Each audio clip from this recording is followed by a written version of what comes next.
ለእግዚአብሔር ሰማይን ስጡት አይበቃውም። ለእግዚአብሔር ምድርን ስጡት አይበቃውም። እግዚአብሔር የሚበቃው ሰው ስትሰጡት ነው። ለምን ሰማይና ምድር ትቶ ነው ሰውን ፍለጋ ይመጣ። ሰራዊተ መላእክት እኮ ነበሩት 100 ነገድ መላእክት ሀዲጎ ተሳወተ ሳተ ነገደ ቆመ ማእከለ ባሕር 99 ነገድ ትቶ አንድ ሰው ፍለጋ ባሕር መካከል ቆመ። አንድ ገንዘብ ፍለጋ የዚህ ሁሉ ባለጸጋ ዳንኤል ትንቢተ ዳንኤል ምዕራፍ 11 ላይ አይላፈ አይላፋት ይትለአክዎ እሳት ይውዝ ቅድሜሁ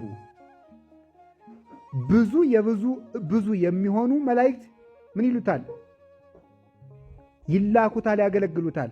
በመንበሩ ፊት እሳት ይፈስለታል። እንዲህ ያለ አምላክ አንድ ሰው ፍለጋ እርቃኑን እስኪሰቀል ድረስ ደርሶ መጥቷል።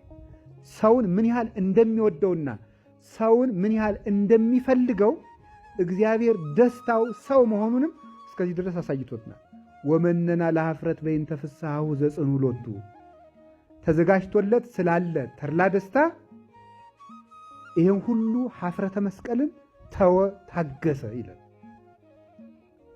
ተዘጋጅቶለት ያለው የክርስቶስ ደስታው ምንድነው? ሰው የሰው መዳን። እሱ ከተሰቀለው ስቅላት፣ ከተገረፈው ግርፋት፣ ጎኑን ከተወጋው መወጋት፣ ከወደቀው መውደድ፣ ከተሰደበው ስድብ፣ ከተተፋበት ምራቅ የሚያተርፈው አንዳች ነገር የለም። የማያበድሩት ባለጸጋ፣ የማይሾሙት ንጉሥ ነው። ለምንድን ያ ሁሉ ያደረገው ሲባል እግዚአብሔር ደስ የሚለው ሰው ደስ ሲለው ስለሆነ። እዚህ እኮ ነው ሰው ሰርግ እየሄደ ሲገኝ እንዲሁ አምላክን ያህል ሰው ማለት ነው። ሰው ልቅሶ እየሄደ ሲያለቅስ ወከርሶ ራሱን አወክ አይደል የሚለው ዋንባ አለቀሰለት አልዓዛርን። ሰዎች ምን አሉ? እርዩ መጠና ያፈቅሮ። አያችሁ ምን ያህል ቢወደው ነው ያለቀሰለት ተባለ። አምላክ ከሰው ልቅሶ ሊደርስ ዶ ሲያለቅስ በዚህ መጠን ሐዘናችን ሐዘኑ ደስታችን ደስታው እንደሆነ ገልጾልናል። እግዚአብሔር ምን ያህል እንደሚወደን ጥቃቅን ነገራችን እንኳን ሰውነታችን ቀላሉን ስጦታችን እንኳን እንደሚወድልን ቀዝቃዛ ውሃ እንኳን ብትሰጡ ደስ ይለኛል አለን እኮ። ከዚህ በላይ ምን ያህል ሊወደን ይችላል? የእናንተን ትንሹን ሀብታችሁን ብትሰጡኝ እንኳን ሁሉም ያገኘውን ለትልቅ ሰው እኮ የሚሰጥ ትልቅ ስጦታ ነው።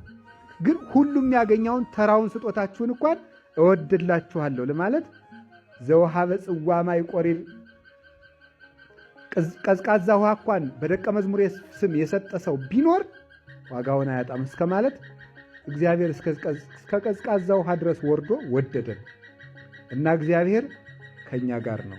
ስለፈጠረን ስላዳነን ሙሽራዎቹ ስለሆን በስሙ ስለጠራን